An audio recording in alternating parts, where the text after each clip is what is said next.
म्हणजे शेतकऱ्याची मुलं सुद्धा शेती करायला तयार नाहीत, कारण ते लॉस मेकिंग आहे. जर शेतकऱ्याला शेती प्रॉफिटमध्ये करायची असेल तर काय असे बदल केले पाहिजे? म्हणजे माझं दूध तुम्ही 55 रुपयाच्या वर खरेदी नाही करणार, याला कायदा आहे. बरोबर. मग तुम्ही प्रोडक्ट मला किती विकायचं ह्याच्यावर का कायदा होत नाही? म्हणजे आता ऊस म्हटलं की पाणी लागतंय. हां. ज्या भागामध्ये पाण्याची कमतरता आहे अशा ठिकाणी पाणी टिकवण्यासाठी किंवा वाढवण्यासाठी काही उपाययोजना आहेत का? भरपूर आहेत. शेतकऱ्यांची लूट होते या ठिकाणी सुद्धा मोठे नाही, एक ठिकाणी नाही, आम्ही पावला लुटलं जातो. मी असं ऐकलं की काही शेतकरी सेंद्रिय आणि रासायनिक याच्यामध्ये स्वतःसाठी वेगळी शेती करताय, सेंद्रिय, आणि व्यापारासाठी किंवा विकण्यासाठी जो माल बनवला जातो तो रासायनिक खताद्वारे बनवला जातो. हे खरं आहे का? मी तुमच्याबद्दल ऐकलं की तुम्ही हळदीचं पीक घेतलं होतं, तर रेकॉर्ड ब्रेकिंग ते पीक घेतलं होतं. तर कमीत कमी शेती असेल तर जास्तीत जास्त उत्पन्न करण्यासाठी कोणकोणती पिकं किंवा हे कसं पॉसिबल होऊ शकतं जास्तीत जास्त पीक काढणं कमी क्षेत्रात? पण एक मात्र खरं आहे की शेतकरी स्वतःला खायला वेगळं करतो, तो विकत नाही. म्हणजे म्हणतात ना की आता पुढचं झालंच युद्ध तर कदाचित पाण्यासाठीच.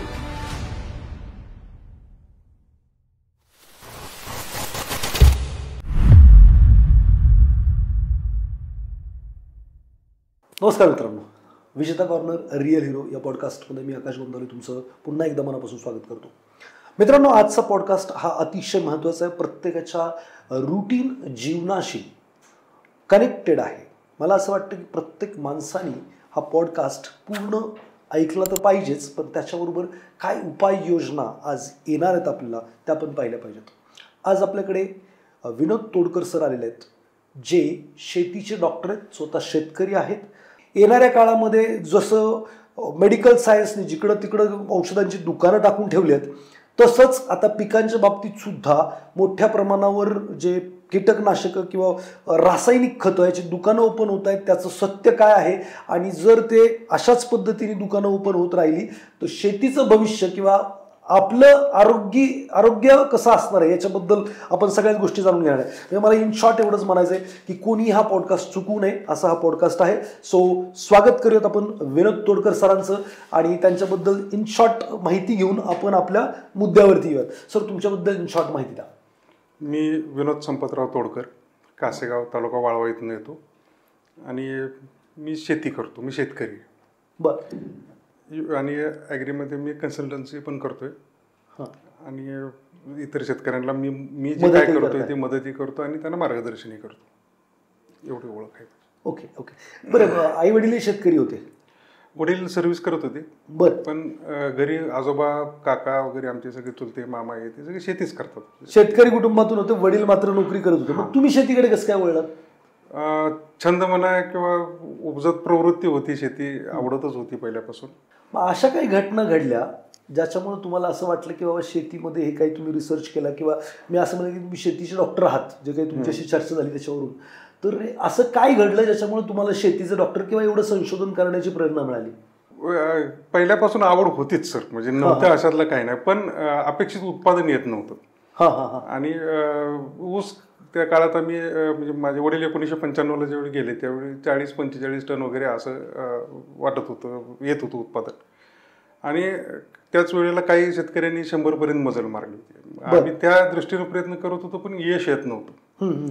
मग मला असं वाटायला लागलं की हे काही लोक खोटं बोलतात, थप्पा मारतात वगैरे, असं म्हणजे एवढं उत्पन्न होत नाही, आणि असं काहीतरी. मग त्या अँगलनं जशी जशी आम्ही पावलं उचलायला लागलो की काय नेमकं चुकायला लागले, आपलं काय घोटाळे आहेत, तर त्यातनं जी काय प्रगती झाली त्यातनं इथंपर्यंत आलो.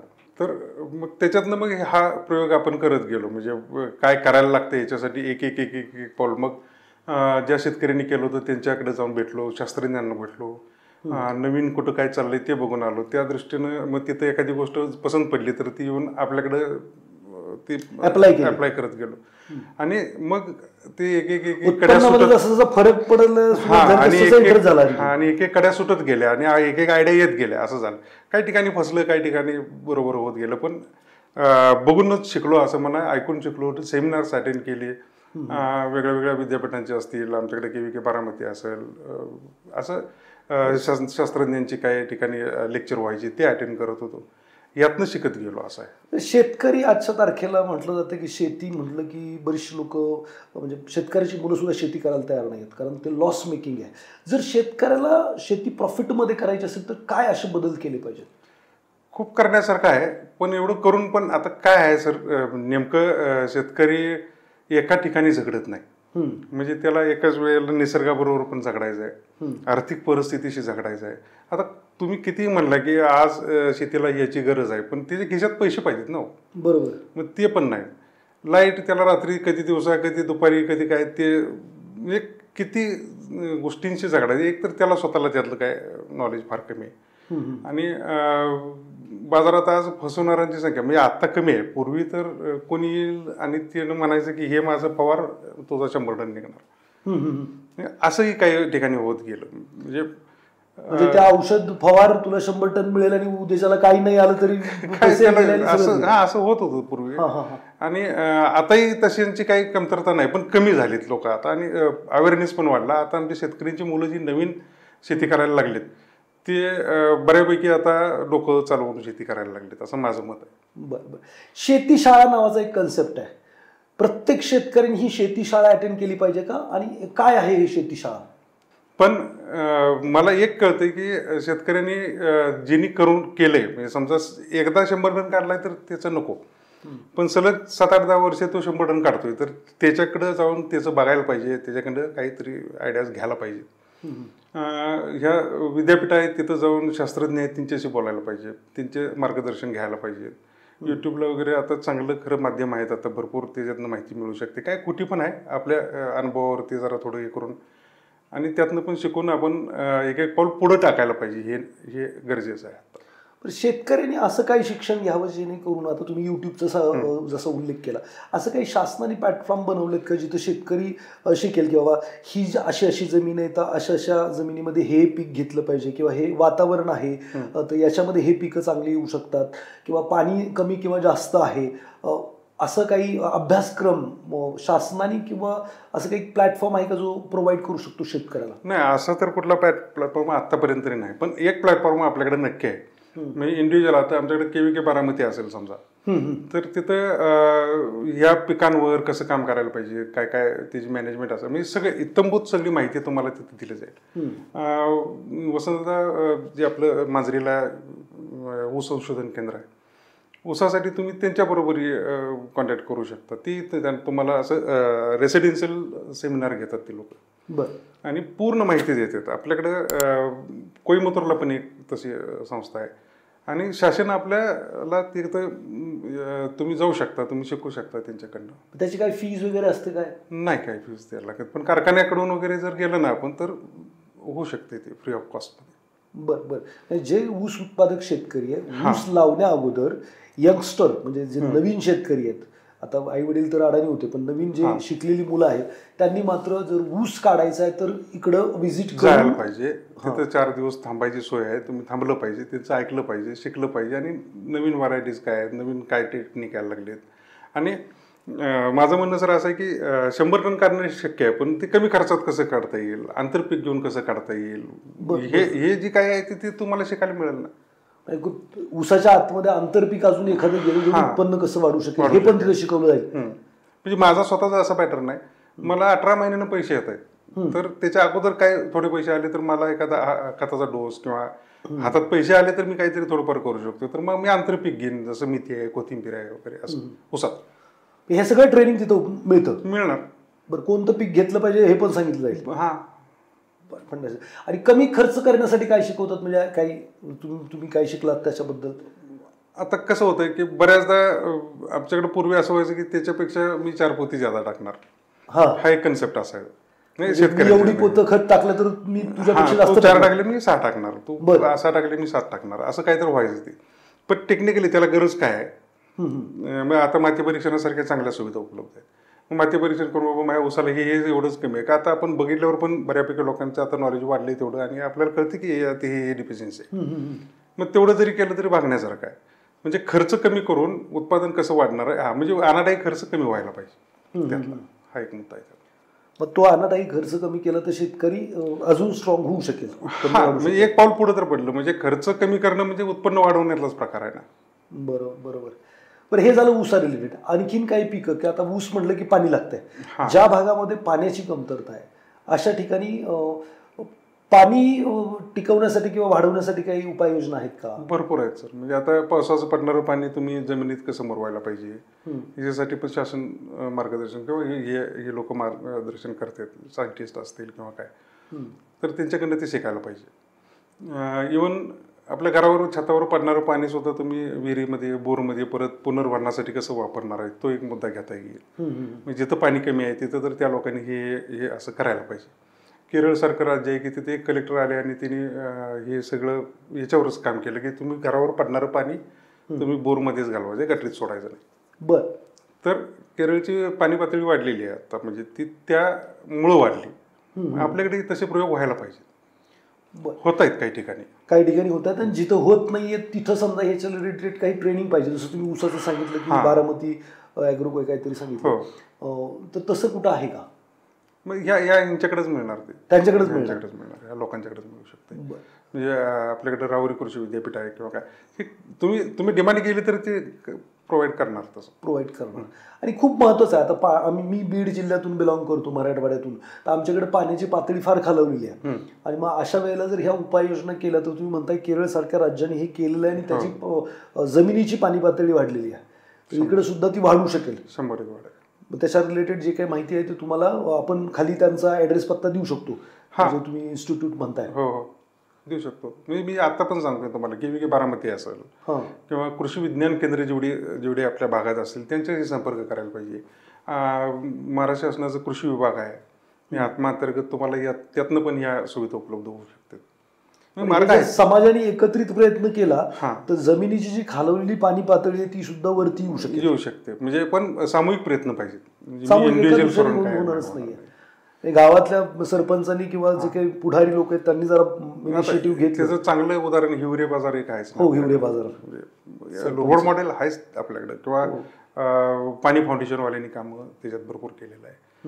काय म्हणजे रोल मॉडेल्स आहेत, आपण जर करायचं म्हणलं तर त्या मार्गाने करू शकतो. पण हे सामूहिक प्रयत्न आहे आणि सगळ्यांनीच केलं पाहिजे. सगळ्यांना पाण्याची गरज आणि भविष्यात तेच म्हणजे म्हणतात ना की आता पुढचं झालंच युद्ध तर कदाचित पाण्यासाठीच होईल. बरोबर. म्हणजे पाण्याची एवढी गरज आहे आपल्याकडे. आणि ती न्यूज प्रत्येक शासनाने पण प्रयत्नपूर्वक शेतकऱ्यांना हे ट्रेनिंग दिलं पाहिजे किंवा सगळ्यांनाच ट्रेनिंग दिलं पाहिजे. इव्हन शहरामधलं पण पाणी व्हायलाच जाते ना. सगळंच जाते व्हाय. पण तुम्ही तरी कुठं बोरमध्ये सोडले, आपण हा प्रश्न नाही. पण आम्ही प्रयत्न करतोय आता, आमच्याकडे ते चालू आहे आता थोडं. बरं, आता शेतीवरती काही जे काही रोग होतात किंवा काय होतं, आता रासायनिक खतं मोठ्या प्रमाणावर दुकानं गावागावात 4-4 ओपन होत आहेत. उधारीवर म्हटलं तर उधारीवरती खतं दिली जात आहेत, ते औषधं दिली जात आहेत. हे काय नक्की खरंच त्याचा परिणाम शेतीवरती चांगला होणार आहे, वाईट होणार आहे, नक्की काय वाटतं तुम्हाला? नाही, उधारी हा अविभाज्य घटक आहे. म्हणजे शेतकऱ्यासाठी तर ते काय तुम्ही प्रत्येक वेळेला पैसे देऊ शक्यच नाही, तो करू नाही शकत. उधारी देतात म्हणजे काय प्रत्येकालाच वाटायला बसलेत असाही काही त्यातला मुद्दा नाही. राहता राहिला प्रश्न, उधार देतात म्हणून जादा वापरलं जातं का, तर असंही काही नाही. म्हणजे आत्ता जर मला विचाराल सिच्युएशन, तर फार खर्चावर कंट्रोल आहे शेतकऱ्यांचं. अवेअरनेस वाढलाय, नवीन आलेल्या मुलांना तर बऱ्यापैकी त्याचं नॉलेज यायला लागले, अनादायी खर्च थांबायला लागलेत आता. आणि शासनाकडून काय आता रामिती वगैरे जे काय उपक्रम राबवले जातात त्यांच्या मार्फत, तर त्यांनी या औषध दुकानदारांनाच ट्रेनिंग द्यायला चालू केलं. काही मी त्यांचं ट्रेनिंग घेतलेले आहेत त्यांच्यासाठी की तुम्ही प्लॉट व्हिजिट करा, तुम्ही तिथं जाऊन बघा, प्रत्यक्ष काय आहे ते बघा, आणि मग तुम्ही पेशंटच नाही बघितलं तर औषध माती परीक्षण केलं पाहिजे. ही शेतकऱ्यांनी तरी करायला पाहिजे. माती परीक्षण शेतकरी पीक कसं दिसतंय त्याच्यावरती पीक बघून मग औषध म्हणजे रोग शेतकरी डिसीज सांगणार, म्हणजे तो काहीतरी सांगतो की हे असं झालं आणि तुम्ही औषध देणार, असं करण्यापेक्षा तुम्ही प्लॉट व्हिजिट करा. आणि मी सांगितलं आता ह्या औषध दुकानदार जेवढे काय माझ्या कॉन्टॅक्टमध्ये ते त्यांना आम्ही ती विनंती करतो. मी असं ऐकलं की रासायनिक खतांच्या कंपन्यांची स्पर्धा सुरू आहे. हो. आणि तर फार कमी मेकिंग चार्जेसमध्ये ते बनवतात आणि ते शेतकऱ्याला प्रोव्हाइड करतायत. तो काय विषय? तो आता त्याच्यात तुम्ही खरं तर दराचा हा मुद्दा घ्यायला पाहिजे की काय त्याच्यावर शासनानं खरं तर ते काय 100 रुपयाची वस्तू पण आम्हाला 500 रुपये विकली जाते, असं पण एक लक्षात यायला लागलं आमच्या आत्ता आल्या इकडं. म्हणजे किती मार्जिन असायला पाहिजे किंवा ही पिळवणूकच आहे ना आमची एक प्रकारची. आणि हे जी स्पर्धा आहे त्या स्पर्धा लागल्याच पाहिजेत. म्हणजे ती दर कमी कसा देता येईल याच्यासाठी स्पर्धा असायला पाहिजेत ना. म्हणजे माझं दूध तुम्ही 55 रुपयाच्या वर खरेदी नाही करणार, याला कायदा आहे. मग तुम्ही प्रोडक्ट मला किती विकायचं ह्याच्यावर का कायदा होत नाही? म्हणजे व्हायला पाहिजे मार्जिनचा विषय. हा, किती असायला पाहिजे तुमचं. क्वालिटी कंट्रोल हा एक पार्ट वेगळाच आहे. पण तुम्ही माझ्याकडनं पैसे घेणार किती? मग मला पण द्या ना सूट, माझं दूध कितीला विकायचं आहे त्याची. मला पण ठरवू द्या की 50. पण तुम्ही कायदा करता, आम्हाला नाही दूध विकता येत त्याच्यावर, तुम्ही देत नाही तर आम्हाला 1 रुपयासाठी भांडायला लागतं. तुम्ही पण 10 रुपयाचं औषध 100 रुपयाला विकताय. हा विरोधाभास आहे. शेतकऱ्यांची लूट होते या ठिकाणी सुद्धा मोठे. नाही, एक ठिकाणी नाही, आम्ही पावला लुटलं जातोय. बघा ना, आमचाच माल आहे. समजा आता मी शेतकरी आहे आणि मी गहू पिकवला, मी मार्केटला नेऊन विकला. म्हणजे काढणी माझी, मळणी माझी, पोतं माझं, वाहतूक माझी. तिथे गेले की ती वाराई, तोलाई, मोलाई आमची. बरोबर. ती पोतं तुमच्या दारात पडलं, आता मीच परत अर्ध्या तासाने गेलो आणि मला त्यातलं एक पोतं गहू घ्यायचं आहे. मला काय रेटला पडतंय ते? म्हणजे तुमचा नफा 10-20% ते ऍड होतो. माझं 100 किलोला 5 किलो तूट घेतली तुम्ही, ती वजा नाही होत. म्हणजे 100 किलोचं पोतं मला 100 किलोलाच मिळणार. बरोबर. मला 95 किलो घेताय तुम्ही, कारण माझ्याकडे तुम्ही तूट ह्या एका शब्दासाठी माझे 5 किलो कट होत आहेत तिथं. बर. मी ग्राहक म्हणून गेलो, मला आहे का ती सोय? नाही होणार. मग उचलायचं माझं मीच आहे, ते आम्हाला पैसे मीच द्यायचे, परत ते घरी आणायचं पण पैसे मीच द्यायचे. इथंच आम्ही 20% 30% नागवलो जातोय सर. बापरे. योजना नाही का? कसली योजना? उपाय काही नाही का? मार्ग काही नाही का? कसला मार्ग आहे? काही नाही मार्ग. म्हणजे मला तरी नाही दिसला, आजपर्यंत नाही दिसला. बरं, आपण म्हणतो शेतकऱ्याला सोन्याचे दिवस येतील किंवा आले पाहिजेत, तर ते कशी येतील जर असं जर चालू राहिलं तर? आणि हे ह्याच्यासाठी मी स्वतः प्रयत्न करायला पाहिजेत ना. म्हणजे मी आता कोणाकडे बघून नाही होणार हे. मी कोणाकडे बघून आतापर्यंत नाही झालं. मग आता आम्ही असं म्हणायला लागलो की मी आता तुम्हाला तेच म्हटलं ना की माझ्या दुधाचा दर मला ठरवू दे ना, आणि मी ठरवीन. बरं, तुम्ही ठरवलं तर आता थोडं जरी काय काकडी महाग झाली, टमाटे महाग झाले, कांदा महाग झाला की लगेच बोंबा उद्या 100 रुपये किलो झाला, 150 रुपये किलो झाला. मग उद्या झाला तुम्हीलाच रेट ठरवायला दिले तर मग किती बोंबा होणार? हे काय सगळ्याला लगेच लागू नाही होणार. म्हणजे सगळ्या पिकाचं सगळ्याच आम्हीच रेट ठरविन आणि असं होणार नाही. पण मी मागे पॉडकास्टमध्ये तेच म्हणलं की तुम्ही फॅमिली फार्मर ठेवा ना. हे फॅमिली फार्मर काय कन्सेप्ट आहे? जसं फॅमिली डॉक्टर तसं फॅमिली फार्मर. तुम्ही ड्रायव्हर ठेवताय, तुम्ही सीए ठेवताय, तुमचं तुम्हाला सगळं आहे ना, फॅमिली डॉक्टर आहेत सगळे. मग फॅमिली फार्मर का नको आहे? मी आज कुठल्या पण 10 पैकी 90, 10च्या 10, 100 पैकी 100 जणांच्याकडे एखाद्याकडे असेल, पण 99 लोकांच्याकडे फार्मर ही कन्सेप्टच नाही. म्हणजे मी तुम्हाला चांगलं देईन ना विकून. बरोबर, हा कन्सेप्ट आहे. बरं, अजून एक विषय असा होता की मी असं ऐकलं की काही शेतकरी आता ऑर्गॅनिक आणि सेंद्रिय आणि रासायनिक याच्यामध्ये स्वतःसाठी वेगळी शेती करतायत. सेंद्रिय आणि व्यापारासाठी किंवा विकण्यासाठी जो माल बनवला जातोय तो रासायनिक खताद्वारे बनवला जातोय. हे खरं आहे का? नाही, ते काय आहे सांगतो तुम्हाला. आता फक्त रासायनिकवरच करतोय असं नाही. आम्ही आता आमचे असे कन्सेप्ट आहे की आम्ही एकात्मिक शेती करायला लागलो. मी कॉम्बो करायला लागलो. जिथं गरज तिची असेल तर ते, नाहीतर मग ऑर्गॅनिकवर पण चालतंय. पण एक मात्र खरं आहे की शेतकरी स्वतःला खायला वेगळं करतो, तो विकत नाही. म्हणजे ते सेंद्रिय किंवा नाही असं नाही, पण त्याच्यावर तो रासायनिकचा परिणाम म्हणजे भडीमार करत नाही. हे खरं आहे. तिथं झालं की मग त्याला चांगलं पीक बनवून काढायचंय, मग त्यात विष का असे ना. नाही, मार्केटची डिमांड आहे ती. मार्केटची डिमांड काय, त्याला हाऊसाय म्हणून तो करतोय असं नाही. ती मार्केटची डिमांड आहे ना. म्हणजे तिथं ज्यावेळी तो स्वतःसाठी करतोय ना, त्यावेळी त्याला ती 19-20 चालते. पण तुम्हाला ढोबळी अशीच पाहिजे. म्हणजे शिमला मिरची तुम्हाला तशीच पाहिजे, ती चकचकली पाहिजे, ती गोल, म्हणजे त्याला 3 पदर पाहिजे, असं पाहिजे, तसं पाहिजे. जर किडलेलं असेल तर मग तुम्ही घेणार नाही ना ती.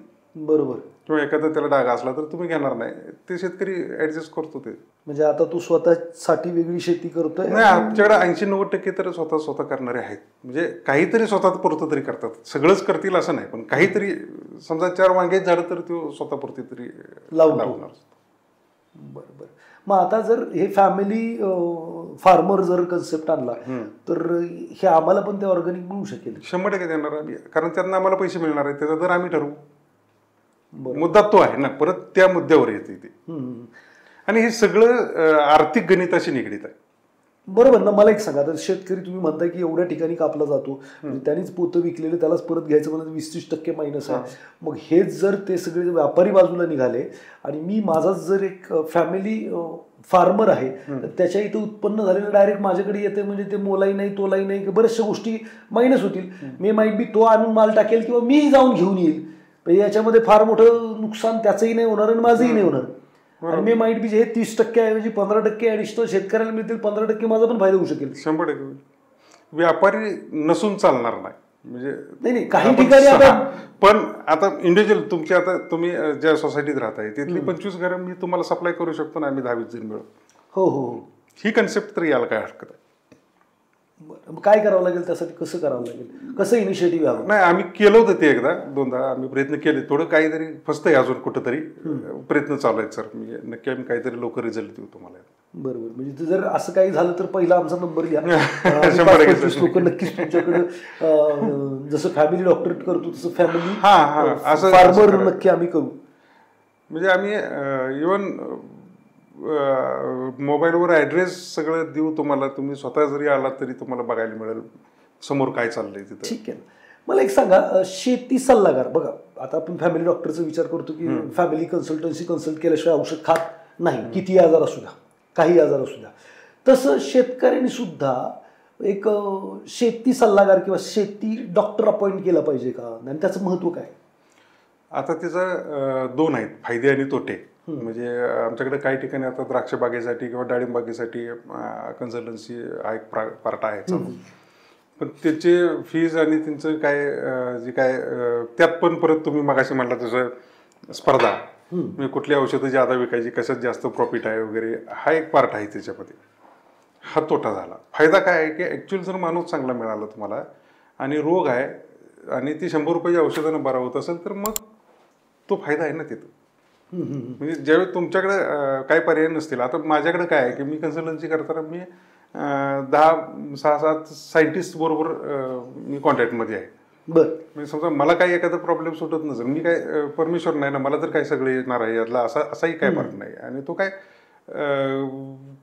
मग मी पुढच्या सायंटिस्टना वगैरे, मी आता समजा कीड रोग आहे तर मग कीटकशास्त्रज्ञ आहेत की ज्यांनी PhD होल्डर्स आहेत वगैरे, करेक्ट नेमकं सोल्युशन देतात आणि करेक्ट मार्क निघतो त्याला. हे अनाठाई खर्च तरी होत नाही. आणि अनाठाई रासायनिक काय फवारलं जात नाही त्याच्यावर. असे जर फायदे होत असतील तर कन्सल्टंट नेमायला काय हरकत आहे. शेतीची प्रत पण चांगली राहील आणि पीक पण चांगलं येऊ शकेल. शेती माती चांगली नाही झाली तर पीक नाही चांगलं येणार. बरं, आता जसं तुम्ही मग अशी म्हटलं की बुवा जास्त प्रॉफिटसाठी जास्त किंवा कोणत्याही फवारणी मारायला सांगितली जाते, आता ते 10 रुपयाची गोष्ट 100 रुपयाला असेल. काय शेती सल्लागार मी जर नेमला तर त्याच्याकडनं मला ही मदत मिळेल का, नाही बाबा हे 10 रुपयाचे 100ला विकतोय, दुसरं एक प्रोडक्ट आहे जे 10 रुपयाचं फक्त 20लाच मिळत आहे. होऊ शकते. म्हणजे तेच ते कंटेंट आहे, म्हणजे आपण जेनरिक मेडिसिन्स. मी आता तुम्हाला तेच सांगणार होतो. मग आता त्याच्यात जेनरिक घ्यायचं की ब्रँडेड घ्यायचं, हा एक पुन्हा पार्ट शेतकऱ्याच्याकडे कोर्टात बॉल आहे ना तो. त्यानं ते जेनरिक वापरायचं आहे का ते तिकडे जाऊन अजून काय करायचं, कंटेंट सेम आहे ना. पण याच्यात एक मार्ग असा आहे यातला मधला की आता समजा आपण असं म्हणतो की पाणी गढूळ आले, पाऊस पडलाय आणि मग पाणी उकळं, थोडं तुरटी भरवून थंड होऊ दे आणि मग वरचं पाणी प्या. हे पहिली स्टेज आहे ना. म्हणजे आपण तर तसं काय करता येत असेल तर मग ह्याच्यात मार्ग आहेत शेतीमध्ये तसे, की बाबा तुम्ही अजून काही प्रिव्हेंटिव्हमध्ये काय काम करू शकता की नाही. ऍक्च्युअली रोग झाल्यावर काय करायचं हा वेगळा पार्ट आहे. रोग होऊच नये म्हणून काय करता येत असेल तर ते करावं आणि ते करता येण्यासारखं आहे. शेती सल्लागाराकडे असेल तर ते करता येऊ शकते. म्हणजे मला आजार व्हायच्या अगोदरच मी प्रिकॉशन म्हणून सगळं चेकअप करून घेतलं तर काय अडचण आहे त्याची. प्रिव्हेंटिव्ह औषधं घेतली तर जास्त बेटर आहे. हे पिकांच्या बाबतीत पण पॉसिबल आहे. आता हे याचं चांगलं उदाहरण आपल्याकडे फनेल ट्रॅप असं म्हणतो की ते त्याच्यात त्या गंध असतो त्या मातीचा आणि सगळे मेल कीटक तिथे येतात आणि ट्रॅप होतात त्याच्यात. तर असे ट्रॅप बसवले समजा तर किडीवर नियंत्रण येऊ शकते. म्हणजे त्यांची सायकल तुटते त्याच्यामध्ये, म्हणजे प्रजननच ते थोडं डिस्टर्ब होतं तिथं. मग रोग कीड कंट्रोल येतात असं आहे ना. आणि कुठलाही रोग तुम्हाला 100% संपणार असं होणारच नाही ना. म्हणजे बऱ्यापैकी कंट्रोल झाला तरी तुमचा औषध उपचाराचा खर्च वाचतो. खर्च वाचतो. तुम्ही काय कीटक काय म्हणजे ट्रॅप म्हणजे त्याच्यामध्ये मातीचा सुगंध येतो. मातीचा नाही. आता समजा फॉल आर्मी म्हणजे लष्कर आळी आहे आणि ती जास्त करून मक्यावर अटॅक फार आहे तिचा असं समजा. तर आम्ही असं म्हणतो की ते जर तुम्ही त्या मक्याच्या ह्याच्यात तर फनेल ट्रॅप लावला आणि त्या फॉल आर्मी वॉरचा म्हणजे त्या किडीचा मादीचा वास असतो त्याला, बरं, त्या गोळीला, आणि त्या मादीच्या त्या वासाला तो तिथं येतो आणि तिथं आला की तो अडकतो त्याच्यामध्ये. म्हणजे त्याला टेक ऑफ करायला तेवढी जागा नसते. आता एकदा आला की मग तो खाली पिशवीत पडतो आणि तिथं अडकतो. प्रजनन थांबलं तर बऱ्यापैकी. म्हणजे असे जर समजा 50 मेल एका ट्रॅपला अडकले तर ते प्रजननवर परिणाम होतोच ना त्याचे. राईट. असं म्हणजे तसं चिकट ट्रॅप आहेत, पिवळे आणि निळे असे चिकट ट्रॅप लावता येते. जेली आली आता तर नवीन, किंवा ट्रायको कार्ड येते. म्हणजे ह्याच्यात मार्ग भरपूर आहेत सर. म्हणजे असं म्हणजे हे जर मार्ग वापरले तर रासायनिक शेती किंवा रासायनिक लोक म्हणतात की विष आपण खातोय अन्न धान्यातून, ते मोठ्या प्रमाणात कमी होऊ शकतं. कारण कीडच जर नाही लागली, जसं तुम्ही ट्रॅप वापरले लागली तरी प्रमाण राहील. प्रमाण नंतर औषध कमी मारायला लागेल ना. रासायनिक इम्पॅक्ट जास्त होतोय तो कमी होईल आणि जे काही पुढे रोगराई होते अन्नधान्यातून ती कमी व्हायला मदत होईल. हे खूप चांगले उपाय आहेत. आणि जर ह्यातनं नाही कंट्रोल आलं तर मग त्या पार्टमध्ये आपण जाऊ, म्हणजे रासायनिकच्या. पण उठायचं आणि डायरेक्ट रासायनिक फवारणी असं करण्यापेक्षा हा एक पार्ट काही पिकांमध्ये करता येईल. सगळ्यातच हे रिस्क नाही घेता येणार. पण हळूहळू सगळ्याच गोष्टींमध्ये थोडं करता येऊ शकते. आणि याच्यामध्ये कसं आहे की तुम्ही एकट्याने नाही, याच्यात पण आता सामूहिकचा पार्ट आहे. म्हणजे मधमाशा असतील समजा, तर मग मी एकट्यानंच हे करून चालणार नाही. म्हणजे त्या सगळ्यांनी जरी केलं तर मग अजून तुम्हाला सगळ्यांनाच फायदा होईल, बेनिफिट्स आहेत. म्हणजे आता माझा एकट्याचा मका आहे आणि मी ट्रॅप लावलेत पेक्षा तुम्ही आपण 25 जणांचा आहे तर 25 जणांनी ॲट अ टाइम लावू, बरोबर. म्हणजे एकदम कंट्रोल येईल त्याच्यावर. असा एक पार्ट आहे याच्यामध्ये. एकानेच करून नाही होणार, थोडं कमी रिझल्ट येणार. किंवा अर्थात त्याचे सगळ्यांचे मेल जे काही सगळ्यांचीच येणार, कमी हे होणार. बरं, हे काही गोष्टी आहेतच. विषमुक्त शेती असं काहीतरी कन्सेप्ट मी ऐकतोय, याच्यावरती तुम्ही काय प्रकाश टाकाल? सर थोडं अवघड आहे ते. म्हणजे कसं हो म्हणायचं हा प्रश्न आहे. कारण आता तुम्ही बघितलं ना की आता नद्याचा नाला झालाय का काय असं वाटावं अशी परिस्थिती काय काही ठिकाणी. 3 मासे उरपाटवून पडतात आमच्याकडे बघितलं तर. कारखान्यांचं पाणी असेल किंवा आणि काय असेल ह्या भानगडी आहेतच आता. मग आता ते पाणी जर आम्ही शेतात देत असेल तर कसं ऑर्गॅनिक होणार आहे किंवा कसं विषमुक्त होणार आहे हा एक विषय आहे. ह्या सगळ्या कीटकनाशकांचा तणनाशकांचा अतिरेकी वापर म्हणतोय काही ठिकाणी होतोय, त्याचं सोल्युशन काय आहेत आपल्याकडे? म्हणजे 100% विषमुक्त असं काही पॉसिबल नाही आत्ता तरी नाही वाटत. म्हणजे माझ्याकडे एका कंपनीचं काम आलं त्याच्यासाठी, आम्ही ते सर्वे केला होता. तर जिथं सह्याद्रीचा वरचा टप्पा आहे ना तिथं होऊ शकते ते, कारण तिथं आजपर्यंत शेतीच नाही झाली आणि पावसाचं पडलेलं पाणी तिथं जर ते वापरलं तर आपण तिथं काहीतरी करू शकू. पण ते शक्य नाही ना, प्रॅक्टिकली शक्य नाही आत्ता. प्रगत देशांमध्ये पेस्टिसाइड युक्त फूड पूर्ण बॅन आहे, मी असं ऐकलंय. आणि तिथं फक्त ऑर्गॅनिक फूडच अलाउड आहे. तर अशी काही भविष्यात भारतात परिस्थिती निर्माण होऊ शकेल का? आता आलीच ना, कुठं कमी आहे. आपण करायला लागलो ते. म्हणजे बऱ्याच ठिकाणी आपण त्या मार्गात आहे, असं काही नाही की आपण पाठीमाग आहे. त्यांच्याकडे प्रगत नक्की नाही.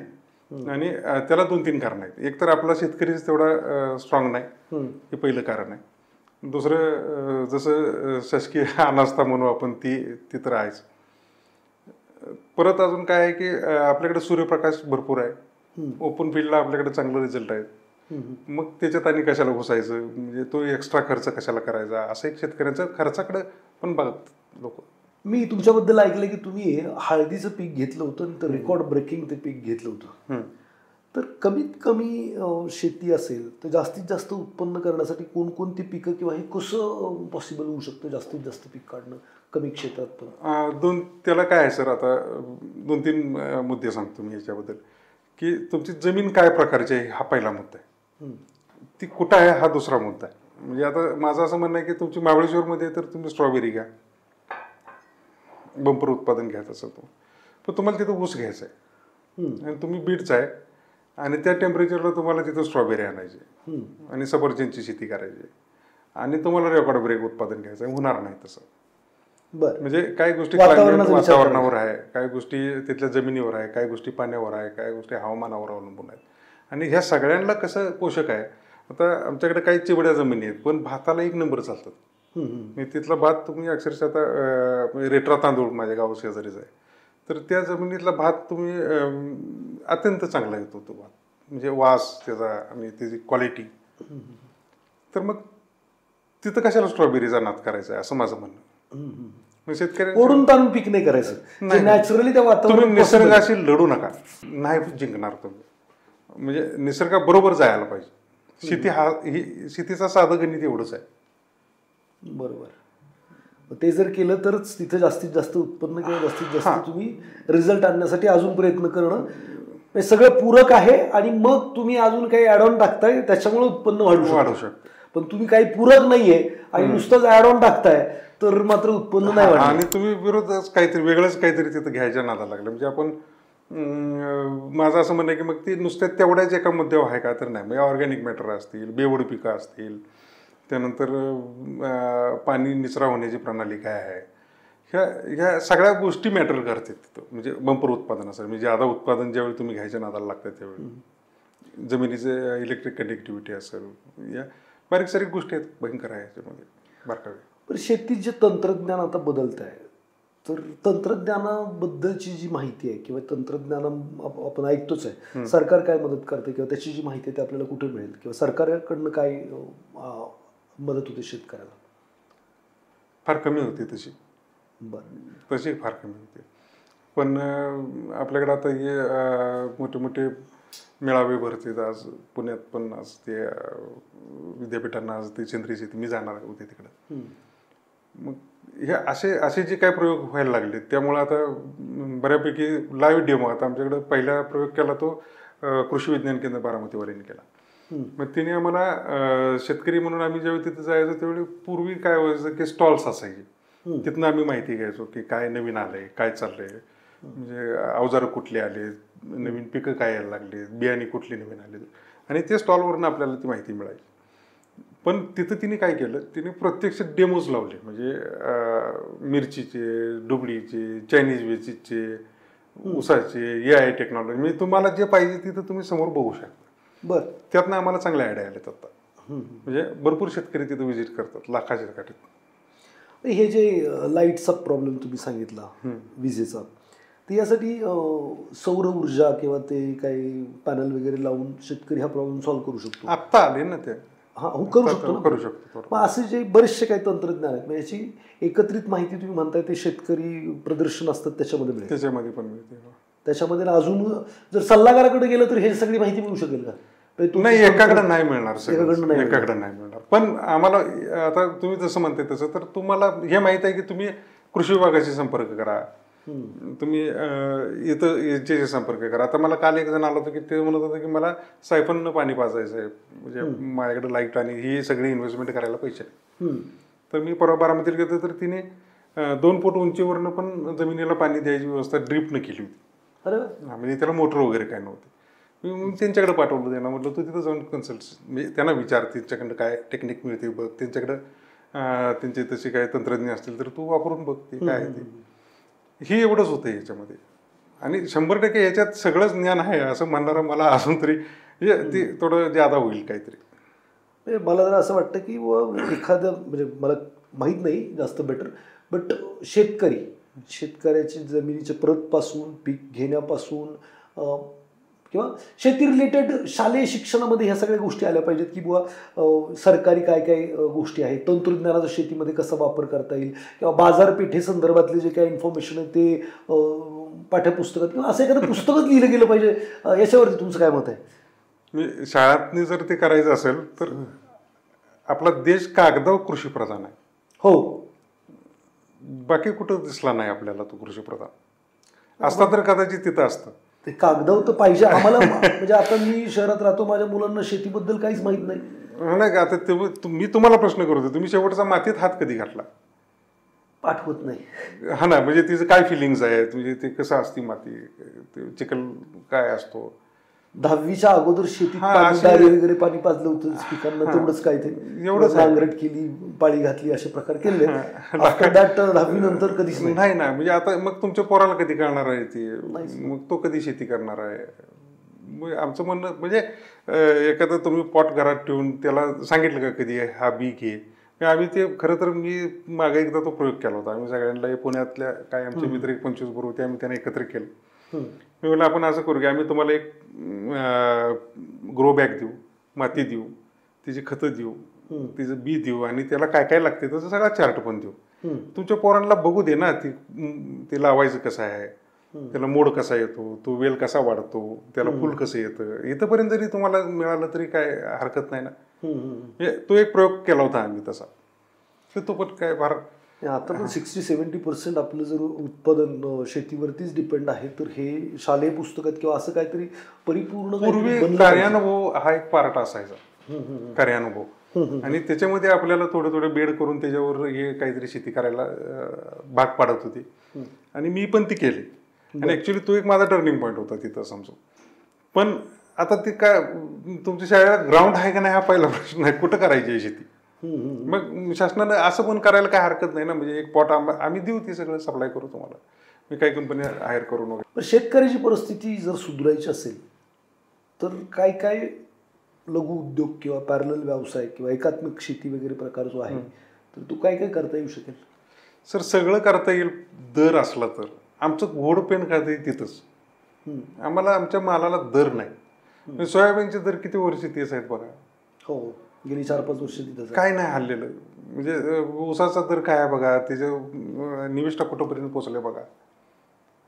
म्हणजे खर्च वाढलाय आणि प्रचंड त्या प्रमाणात रेट नाही वाढले, आणि हे तर सगळे प्रॉब्लेम आहे. तरी पण त्यातली त्यात काय कुक्कुटपालन, शेळीपालन काय काय केलं करता येऊ शकेल शेतकऱ्याला पॅरलली करायचं. पण त्यातनं आम्ही फक्त जगूच ना, जगायचेच उद्योग आहेत फक्त, बाकी काही नाही त्यात. मी फार मोठं आता समजा जनावरं पाळली, शेती, दुग्ध व्यवसाय, शेळीपालन आहे, परत त्यानंतर गांडूळ खताचा प्रोजेक्ट आहे, अळंबीचा आहे, ह्याच्यात उद्योग भरपूर आहे. पण ॲज कम्पेअर प्रॉफिट फार कमी, आणि त्याचा व्याप पण फार आहे. तो काय एवढा काय म्हणावा तितका चांगला चालणारा उद्योग नाही ते सगळे. म्हणून तर हे आमच्या पोरांची लग्न सुद्धा होत नाही, तिची कारणच ते आहेत ना. हा, पण ह्यातनं मार्ग एक काढता येईल. मार्ग असा निघेल की जसं मी तुम्हाला फॅमिली फार्मरचं सांगतोय ना, त्यातनं तुम्हाला थोडंफार काहीतरी करता येण्यासारखे आहे चान्सेस. ओके, फॅमिली फार्मर हा उपाय आहे. चांगलं द्या, चांगले पैसे घ्या, त्यांची हेल्थ चांगली ठेवा, जमीन चांगली ठेवूया, आपल्याला 4 पैसे शिल्लक चांगली ठेवूया. बरं, हे दोघांनी पूरक असलं पाहिजे. हा, या दोघांनी जर केलं तर होऊ शकते. आणि आता ती कन्सेप्ट रुजायला लागली हळूहळू. म्हणजे मी मागे पॉडकास्ट केला, त्याच्यात हेच म्हणणं माझं मांडलं होतं की फॅमिली फार्मर आता कन्सेप्ट तुम्ही स्वीकारायला पाहिजे. तर तसं इन्क्वायरी व्हायला लागली, तसं डिमांड. जसं आता तुम्ही म्हणलं की चला आमचं एक नाव घ्या, त्यामुळे तसं झालं इथे. 5-25 फॅमिली असं जमं करू शकतो असं, आणि ते करायचं आहे आपल्याला भविष्यात. मग त्याच्यासाठी मग किमान मला रेटची हमी राहील की मार्केट खालीवर झालं तरी आपल्याला किमान या रेटमध्ये तरी आपण देऊ शकतो तुम्हाला. बरोबर. मग बरे 50 पैसे किलो टमाटे चालले, पण तुम्हाला नाही, तुम्हाला स्वस्त कधीच नाही मिळाले. नाही मिळाले कधीच नाही आम्हाला. नाही, पण आम्हाला रेट नाही मिळाली. म्हणजे जर आमचं 25 रुपये किलोने टोमॅटो चाललाय तर तुम्हाला 50नच मिळालाय असं म्हणा. आमचा कांदा 2 रुपये नाही, पण तुम्हाला मिळताना तो 12-15 मिळायला लागला. बरोबर. म्हणजे आमचं प्रॉफिट नाही. आमचं म्हणणं आहे की तुम्हाला त्यावेळी पण 12 मिळत होतं ना, आम्हाला 12च द्या. राईट. पण आमचा 2 निघाला तो 12 पर्यंत जाईल ना. बरोबर. हे ज्यावेळी होईल त्यावेळी थोडंफार आपल्याला अजून शेतकरी काहीतरी जरा मार्ग निश्चित निघतील, येईल. मला वाटतं की इथून पुढच्या काळात समजदार लोक आहेत, रासायनिक त्यांना नको आहे, ऑर्गॅनिक पाहिजे. आणि जर हे जे फॅमिली फार्मर नावाची जे तुम्ही कन्सेप्ट म्हणताय, तर ही यायला हरकत नाही. ही जर आली तर शेतकऱ्याचे सोन्याचे दिवस येतील असं म्हणलं तर. हा, तेच तरच हा त्यातला मेन कन्सेप्ट आहे तो. बरं, एक शेती सल्लागार म्हणून शेतकऱ्याला तुम्ही काय काय प्रकारे मदत करू शकता? कसं आहे, आता माझी अशी पद्धत आहे की माझ्याकडे कॉर्पोरेटमधल्या पण जास्त जमिनी होत्या. आता काय करायला लागलो मी, आता शेतकरी इंडिव्हिज्युअल तुमची शेती आहे समजा 2-5 एकर आणि तुम्हाला असं वाटतं की आपण लॉसमध्येच किंवा लॉसेस जास्त व्हायला लागलेत, तर मग आपण दोघं मिळून काय करू शकतो, तर चला मग प्लॉट व्हिजिट करू, तुमची जमीन नेमकी कशी आहे, ती त्याच्यात काय चांगलं येऊ शकते, तिथं पाण्याची व्यवस्था कशी आहे, तुमच्याकडे ट्रान्सपोर्टची व्यवस्था काय आहे, मार्केट कुठले आहेत, जवळ काय आहे, आणि तुमच्याकडे काय संसाधन आहेत, म्हणजे तुमच्याकडे ड्रीप आहे का, तुमच्याकडे फर्टिगेशनची काय सुविधा आहे, पाण्याची काय सुविधा आहे, आणि त्या हिशोबानं मग ते प्लॅन करतो. म्हणजे तुमच्याकडे समजा इरिगेशनचं पाणी आहे आणि ते 15 किंवा 20 दिवसांनाच एकदा येणार आहे, तर तुम्ही रोज पाणी ज्याला लागणार आहे त्या पिकांची व्यवस्था कशी करणार? अलग लक्षात तुमच्या मग. त्यामुळे तुमचं ते बघून मग प्लॅन करून तुम्ही किती त्यात इन्व्हेस्ट करू शकता ते असं सगळं प्लॅन करायला लागते. आणि मग ते एक एक प्रॉफिटमध्ये यायला लागलं की होतंय ते. यासाठी तुमची काय फीज असते किंवा कसं काय असते? नाही, शेतकऱ्यांच्याकडे कसली फी, आधीच आम्ही मारायला काय देणार? हेल्प म्हणून तुम्ही हे सगळं करता, मदत म्हणून? हा, की बाबा तुम्हाला नुकसान होतं तुम्ही जर आता माझ्याकडे पण भरपूर शेतकरी व्हिजिट करते तिकडं माझ्या शेतीवर पण, किंवा आता मगाशी तुम्हाला म्हटलं रामितीसारखी काही संस्था असतील किंवा आणि काय, तर त्यांना आम्ही लाईव्ह डेमो दाखवतोच नाही, त्याचे कसे पैसे चार्ज करतोय आपण, काहीच नाही. किंवा त्यानं आता तुम्ही आला आणि तुम्ही माझ्या शेतीवर आला तर मी तुम्हाला दाखवते की माझं असं असं चाललंय आणि हे बरोबर आहे, किंवा यात अजून तुझी काही आयडिया असेल तर आपण अजून ऍड करू, अजून कोणाकडे जर काही चांगलं असेल तर अजून जाऊन बघू, अजून काही म्हणजे जे प्रयोग करणारे शेतकरी आहेत त्यांच्या बरोबर जरा बोलू, एक एक पाऊल पुढे टाकावंच लागणार आपल्याला. असे तुमच्यासारखी लोक प्रत्येक तालुक्यात असतील का प्रत्येक गावात? आहेत बऱ्यापैकी आता आहेत, पण प्रत्येक गावात असं एकतरी माणूस पाहिजे. पूर्वी फार असलं चालायचं, म्हणजे सांगायचंच नाही, मी काय आज फवारलं ते तुम्हाला नाही सांगायचं, तुम्ही काय करा. माझा एक तर अनुभव असा होता की मी एक ठिकाणी गेलो आणि ती फवारणी चालली होती त्या शेतकऱ्याची, आणि मी त्याला विचारलं, मला दारूचा वास आला. मी म्हटलं काय फवारायला लागलायस? तर मला दारू फवारायला लागलोय. म्हटलं काय प्रकार आहे? तर तो म्हटला की त्यानं दारू फवारली होती आणि ते मला सांगत नाही, पण मला वास आल्यावर म्हणून मी माझ्या पण उसावर दारू फवारतोय. अरे म्हणजे तिनं दारू नाही फवारलेली, ते जिब्रॅलिक ऍसिड आहे, ते पाण्यात विरघळत नाही, त्याला एक स्वतःचं सॉल्व्हंट येतं किंवा ते अल्कोहोलमध्ये विरघळतं, मग ते चांगलं हलवून विरघळवून मग त्यानं पंपात टाकलं. पण ह्याला ते माहीत नव्हतं, म्हणजे जीए हा पार्ट त्याला माहीतच नाही. मग मी त्याला सांगितलं, पण त्यानं ते मारलं त्याच्यात. अशा पण पूर्वी असं चालत होतं, आता नाही होत सर. आता सगळं मार्केट ओपन आहे आणि आम्ही पण सांगायला, म्हणजे जे कोण आम्हाला, मी तर काय पुढच्याकडे शिकलो, तिने पण सांगायला कधी कमी नाही केलं. असं आता होते, हेल्पफुल झालं. आता ह्याच्या पुढचं आता जे नवीन पोर आहेत, म्हणजे 25, 30, 28, 20, त्यांना जर म्हणलं ना की हे डायबॅक आहे आणि याच्यावर हे ब्लू कॉपरचे स्प्रे घे, तर तू नेटवर काढून बघतो लगेच की डायबॅक म्हणजे काय, म्हणजे ती हे सिस्टम मॅच होतात का सिम्पटम्स, मग त्याच्यावर हेच औषध आहे का. म्हणजे आता तुम्ही लावायला लागले डोकं.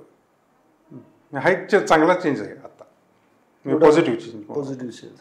सामान्य नागरिकांनी समजा मी आज आहे तर मी शेतकऱ्याची परिस्थिती सुधारण्यासाठी फॅमिली डॉक्टर सारखा फॅमिली फार्मर ठेवणं हा एक उपाय आहे. आणखीन काय मी करू शकतो एक सामान्य माणूस शेतकऱ्यांची परिस्थिती सुधारण्यासाठी?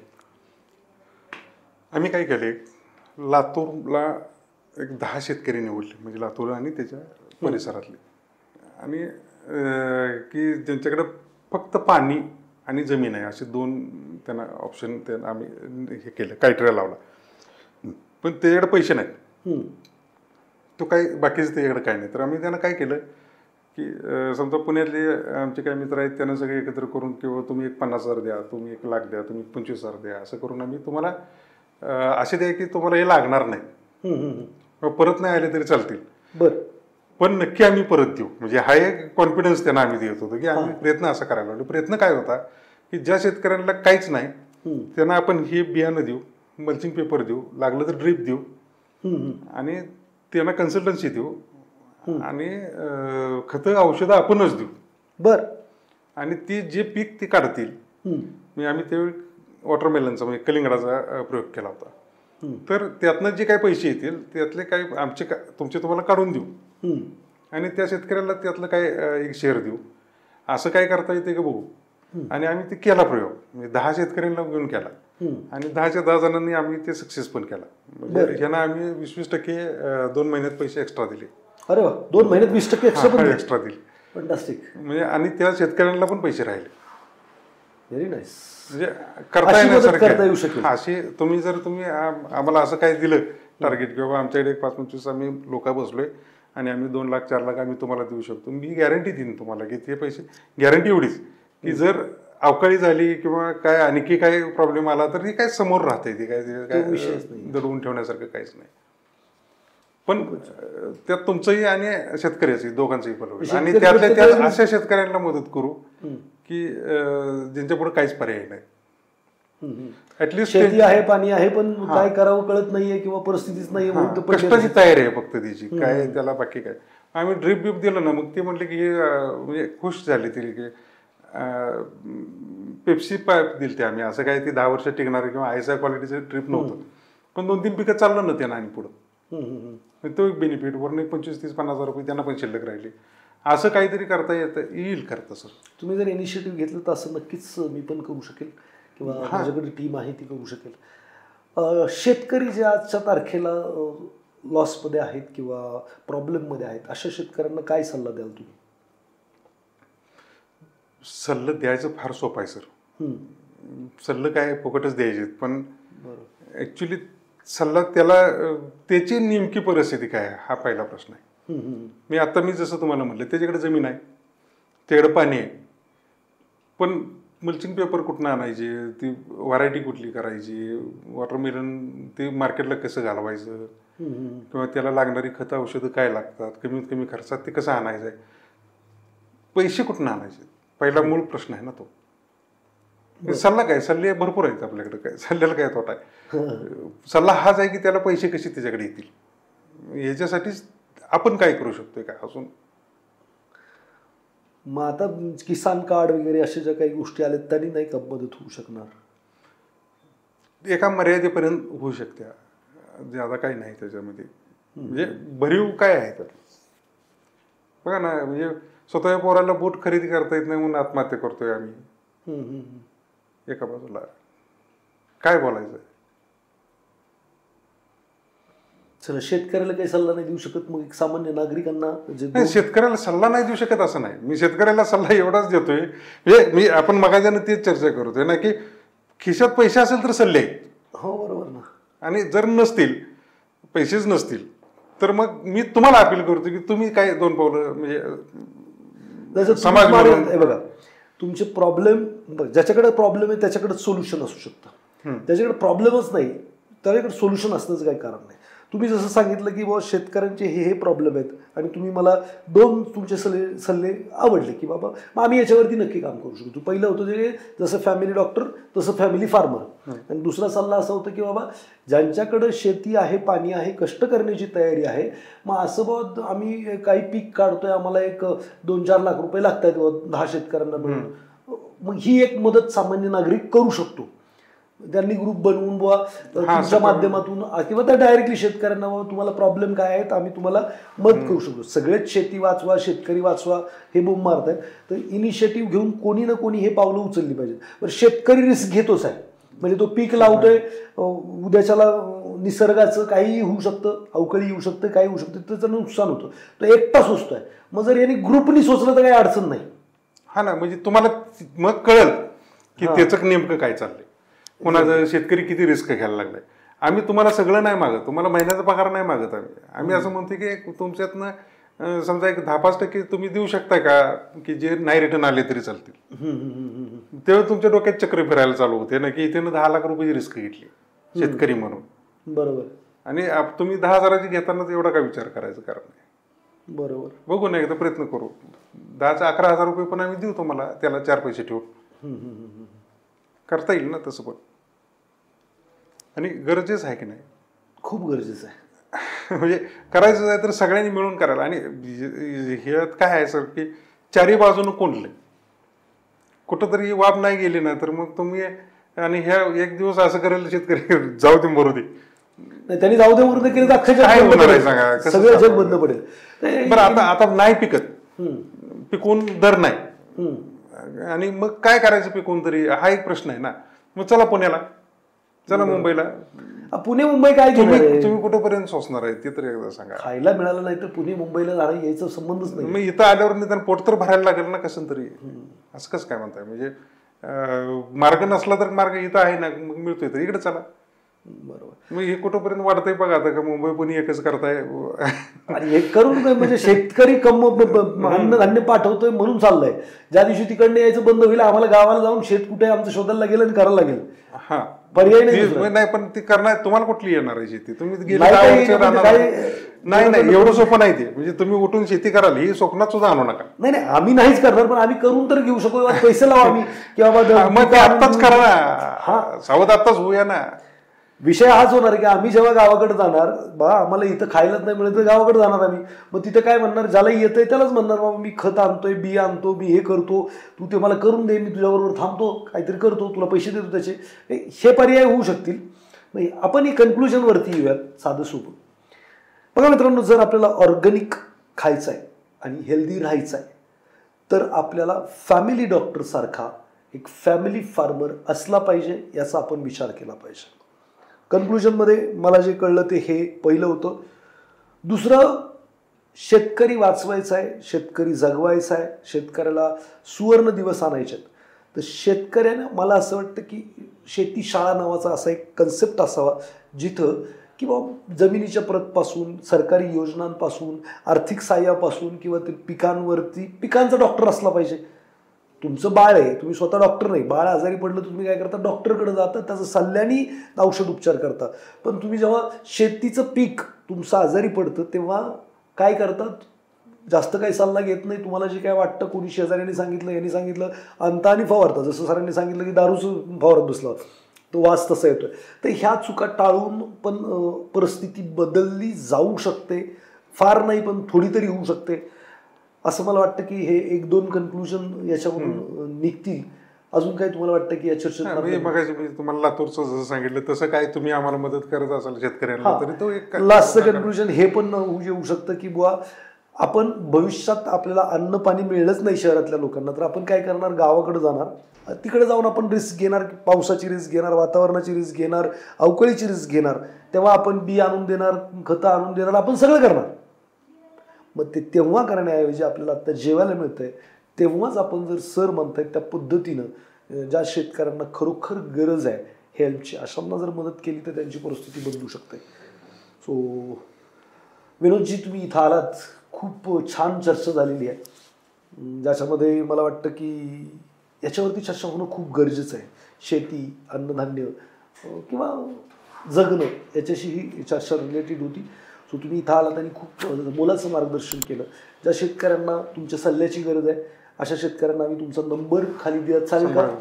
तर नक्की त्या सरांचा नंबर घ्या. कोणत्याही प्रकारची फी सर घेत नाही आहेत, कोणत्याही प्रकारचं मदत करण्यासाठी त्यांचे चार्जेस नाही आहेत. तर नक्की तुम्ही संपर्क करा. जे शेतकरी पुढे जाऊ इच्छितात, ग्रोथ करू इच्छितात, आणि तुम्हीसुद्धा तोडकर सरांशी मिळून काही ग्रुप करून आम्हाला काही ऑर्गॅनिक काही 5-25 फॅमिलीला पुरवू शकाल तर नक्कीच आम्ही सुद्धा त्याच्यामध्ये पार्टिसिपेंट करू. तुम्ही एवढं शांतपणे हा पूर्ण पॉडकास्ट ऐकलेला आहे त्याबद्दल तुमचं मनापासून धन्यवाद. जे लोक नवीन आहेत त्यांनी या पॉडकास्टला किंवा या चॅनलला जरूर सबस्क्राईब करा आणि अशाच नवीन विषयांसह आपण परत भेटू. धन्यवाद.